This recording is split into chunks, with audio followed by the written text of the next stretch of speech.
Assalamualaikum teman-teman. Gimana kabar? Ya, jadi ada cerita apa hari ini? Cerita tentang apa yo? Oh iya, kenapa aku ngomongnya pakai bahasa seperti ini, bahasa Jawa? Padahal kan aku kan orang Gorontalo gitu kan. Pasti bahasa Gorontalo itu ya bahasanya kita, bahasa Gorontalo. Nah, kenapa aku bisa lancar pakai bahasa ini? Mungkin kalau di luar, kalau ngomong dengan teman-teman sesama Gorontalo itu aku nggak bisa pakai bahasa seperti ini. Nggak tahu kenapa. Mungkin masih mikirin pandangan-pandangan orang gitu. Dan tapi berbeda ketika saat sendiri seperti ini atau sedang berada di depan kamera. Nah, kenapa aku bisa lancar ngomong seperti ini? Karena pertama, aku suka nonton film drama gitu kan. Jadi pasti bahasanya itu bahasa Indonesia baku atau enggak bahasa gaul orang-orang Jakarta gitu. Kemudian kedua, aku suka baca buku novel gitu kan, bahasanya bahasa ringan gitu. Kemudian aku suka nulis. Nah, di jurnal yang aku tunjukkan kemarin itu di dalamnya itu bukan pakai bahasa aku atau bahasa ibu, bahasa yang digunakan sehari-hari, tidak, tapi pakai bahasa seperti ini. Makanya ketika membuat video seperti ini atau take video seperti ini, aku pakai bahasanya kalian gitu. Kenapa tidak pakai bahasanya aku? Ya tidak tahu. Sudah terbiasa. Pokoknya ketika kamera sudah di on, aku sudah tersetting secara otomatis bahasaku seperti ini.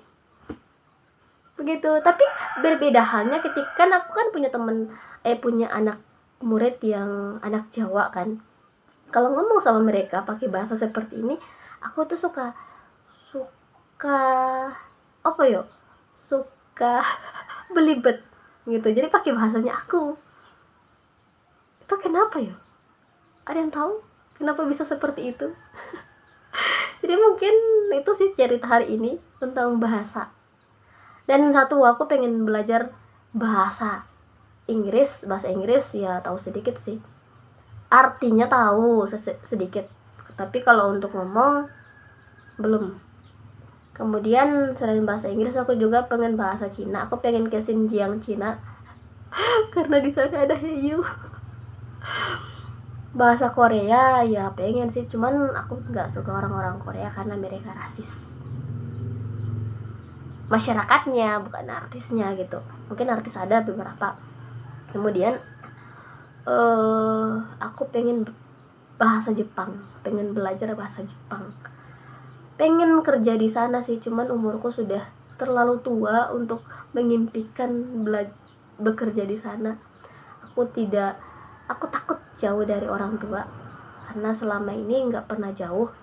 Mungkin waktu terlama aku pisah sama orang tua itu 1 bulan, dan itu hanya sekali saat aku jadi mahasiswa baru. Karena kan di mahasiswa baru itu di kampus banyak sekali ikut pengkaderan. Jadi selama sebulan berturut-turut setiap pekan aku ikut pengkaderan. Makanya itu aku nggak pernah pulang. Dan situ rasanya aku nggak bisa bayangin sampai harus bertahun-tahun di negeri orang gitu. Kok malah bahas kerjaan ya? Mungkin seperti itu. Jadi terima kasih sudah menonton. Bye.